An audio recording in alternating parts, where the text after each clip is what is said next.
Moni anzanga ndakulandirani ku channel chathu.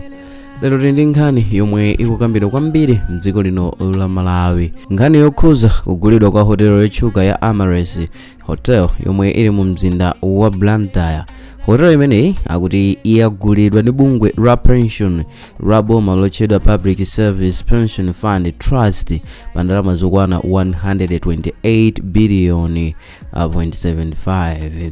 Kwa mafunso lomwe likufunsidwa ndi anthu ambiri ndi ili: kodi kugula hotelo iyi kunachitika moyenera? Kodi mtengo wake unali wolondola? Ndipo nchifukwa chiyani Public Accounts Committee of Parliament kapena kuti komiti yokhuza zachuma kumeneku ku nyumba ya malamulo yayamba kufufuza nkhani. Mu video iyi tikambirana momwe nkhani iyi inayambira, mayina anthu omwe akukhuzidwa, zomwe zasimikizika komanso mphekesera zomwe zikufalikira komanso zomwe zingachitike mtsogolo. Hotelo ya Amaryllis ndi imodzi mwa mahotelo apamwamba kwambiri mdziko la Malawi. Hotelo iyi ili pakati pa mzinda wa Blantyre ndipo imadziwika chifukwa cha zipinda zapamwamba, malo a misonkhano, malo odyera apamwamba komanso alendo ochokera m'mayiko osiyanasiyana. Ona kapena kuti mwini wa hotelo iyi ndi kampani ya Yusuf Investments Limited, ndipo ona wa kampani imeneyi ndi wamalonda wodziwika ndi dzina loti Tosani Yusuf. Iye anafotokoza kuti hotelo yake ndi chuma chachikulu chomwe anayika ndalama zambiri ndipo ndi gawo lofunika kwambiri pa moyo wa business yake.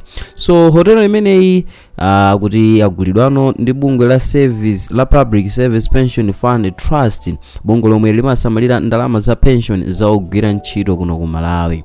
Ndipo pa nthawi yomwe diluyi inkakambidwa, bodi ya bungweli inkasogoleredwa ndi chairman wotchedwa Chizaso Eric Nyurongo. Ndipo ntchito ya bungwe limeneli ndi kusunga ndalama za pension, kudzika mu investment, kuonetsetsa kuti ogwira ntchito akulandira ndalama zawo akapuma pa ntchito. Choncho ndalama zomwe bungweli limagwiritsa ntchito ndi ndalama za anthu ambiri ogwira ntchito mboma.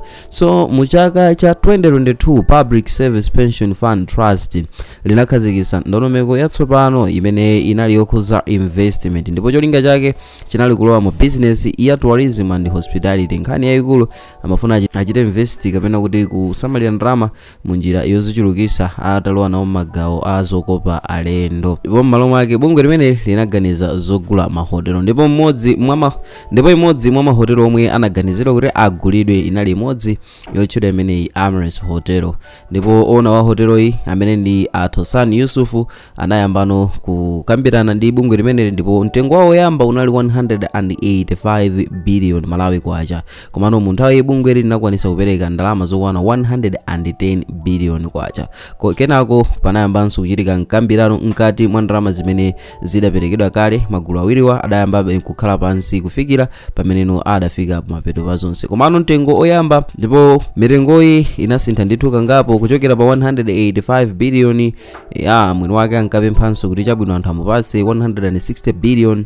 Kenako anazasintha chiganizo kufika pa 150 billion kuzafikanso pa 132 billion. Kenako mapate dziwa kapena tonse okhuzidwa pa nkhani atakhala pansi anaganizanso zokumana, ndipo pa mapeto pake anagwirizana zona zoti apereke ndalama zokwana 128 billion. Ndipo mu nthawi mukufotokozedwa komanso zithunzi zonse zimene zidaonesedwa zokhuza nkhani adaonesa kukhuzana kwa manja kumene kudaonesa mgwirizano kuti chilichonse chatheke, ndipo boma lavomereza mtengo umene ulipo. So zinthu zina zomwe ndizosimikizika pa nkhani ndiona kuti choyamba negotiations kapena kuti mkambirano wa pamalonda ogula Amaryllis Hotel unachitikadi, ndipo chachiwiri nchono kuti mtengo womaliza omwe anagwirizana ndi 128 billion. So chinthu china chachitatu nchono kuti nkhani tsopano ikufufuzidwa ndi Public Accounts Committee of Parliament, kapena komiti ya ku nyumba ya malamulo yoona zachuma. So chachinayi kampani ya Ntchito Asset Managers poyamba ndi imene inatengedwa ngati imodzi mwa kampani yomwe ikhale ikulangiza bungwe limene laboma pogula hotelayi. Komano nkhani imene yazutsa mafunso ochuluka ndionena kuti poyamba atavomereza amene wa Ntchito pamapeto pake anazanenanso kunena kuti ayi deal sili bwino ponena kuti kafukufuku sanachitike bwinobwino okhuza kugula hotelayi maka pa mtengo omwe umaperekedwa ndi mwini wake wa hotelayi. So chinthu china chachisanu nchonena kuti acting director kapena kuti mkulu wa bungwe la anti-corruption bureau amene ndi Gabriel Chambers ndi mmodzi mwa anthu amene akukhuzidwa kapena kutchulidwa mu nkhani chifukwa cha meeting yomwe inanenedwa kuti anachitapo nawo ndipo mu nthawi adakapereka ripoti limene linkasiyana ndi zimene zikuonesa m'mapepala. So pali mphekesera zambiri zomwe zikufalikira kupatula zinthu zosimikizika, palinso mphekesera zomwe zikufalika pa social media. So mphekesera yoyamba anthu ena akuganiza kuti mtengo wa hoteloyi mwina unakwera kwambiri kuposa value yake yeniyeni. Andi mphekesera ina yachiwiri palomwe yakuti deal iyi inathamangisidwa mwachangu kwambiri osachita kafukufuku okwanira. Mapeto pake akuchita realize kuti mtengo ukuoneka ngati palidi kanthu kena kake kamene kakuonesa kuti mtengo udali okwera kwambiri. So mphekesera yachitatu akufotokoza kuti anthu ena akuganiza kuti mwina anthu ena akulu mu mabungwe kapena boma angakhale ndi chidwi mu nkhani kapena kuti akubisalirapo pa nkhani kuti pali zimene akuyembekeza kuti apindulepo. So mphekesera ina yachinayi ndionena kuti pa social media pali omwe akuyerekeza nkhani ndi cashgate scandal kapena kuti kubedwa kwa ndalama za nkhani mboma kudzera mu chinthu chimene chikuwaphimba anthu kuti akugula chothandiza dziko koma kumbali kwake kuli anthu amene akupindula. So anthu akunena kuti ikhoza kukhala scandal yayikulu ngati kafukufuku apeze zolakwika zokhuza nkhani. Komabe izi ndi mphekesera zokha mpaka kafukufuku otsimikizika atachitika pamene anthu azabwerense chiganizo chosiriza kuti kodi imene ndi cashgate scandal kapena ayi. So chifukwa cha mafunso onsewa Public Accounts Committee of Parliament kapena kuti komiti ya kunyumba ya malamulo yoona nkhani ya zachuma yatsegulano kafukufuku, ndipo komiti imene ikufuna kudziwa ngati valuation inali yolondola kapena kuti mtengo wa hotelayi uli wogwirizana ndi imene hotelayi ilili kapena mtengo ndokwera kuti pali ena ake amene akufuna kudyapo pa nkhani. Komanso akufuna atadziwa kuti kodi amene ankayendesa malondawa anachita kafukufuku okwanira okhuza hotelayi ndi kuchita value kapena kuyeza zimene zikukambidwa pa ndalama zomwe zikufunika kuti zikugwirizana kapena ayi. Komanso funso lina ndilonena kuti kodi deal imeneyi kapena kuti malonda amenewa anachitika mwa malamulo.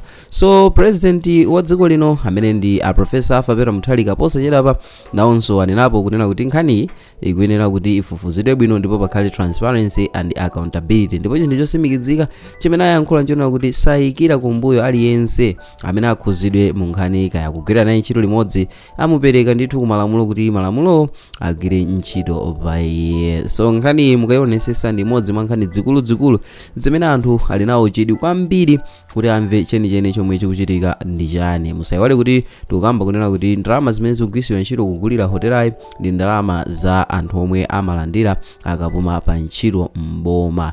Ndalama za pension ndi zimene zikugwiritsidwa ntchito. So pakuoneka kuti panali zinthu zina zimene sizimabwera poyera zokhuza ndalama zimomwe zikhalire zikuguliridwira hotela imene. Ndipo malingana ndi anthu ena olimba mtima ndi pamene adayamba kuifukula nkhani kufikira pano pamene ndi imodzi mwa nkhani zotentha kwambiri kuno ku Malawi zimene anthu akuyembekeza ndi chidwi kufuna atadziwa kunena kuti panopa zikuti chani nanga kodi chenicheni cha nkhani ndi chani. Kodi alipo akubitsala kuseri kwa nkhani apapa ndizonena kuti tikhale tikumva zochuluka ndeno tiyeni tikhale tikudziwa komanso kusalira nkhani zosiyanasiyana. So nkhani ya Amaryllis Hotel ikadali mkati mwa kafukufuku ndipo choncho tiyenera kudikira kuti kafukufuku atiuze choonadi chenicheni nanga kodi inu mukuganiza bwanji, kodi kugula hotelayi kunali investment yabwino kapena ayi.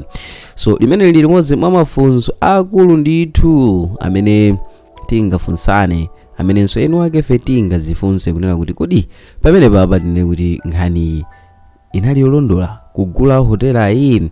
So Public Accounts Committee of Parliament ikupitirizabe kufunsa mafunso kuti anthu adziwe choonadi. Koma funso lomwe likadali lotseguka ndi ili, kodi deal imeneyi inali investment yabwino kwa kugwira ntchito aboma kapena pali zinthu zina zomwe sizinafotokozedwere bwino kapena kuti zabisidwa zayikidwa m'masamba kuti anthu asazizindikire. Kodi mukuganizapo kuti chiyani pa nkhani? Kodi mukuganiza kuti pali wena amene akubisala kuseri kwa nkhani ndi lingaliro lofuna kupindulapo kapena mukuona bwanji? so ndimafuna ndidziwe komanso kumva maganizo anu kudzera mu comment section kunena kuti kodi inu mukulingalirapo zotani pa nkhani imene. So video iyi mudali ndine wanu wa nthawi zonse Mike Thompson.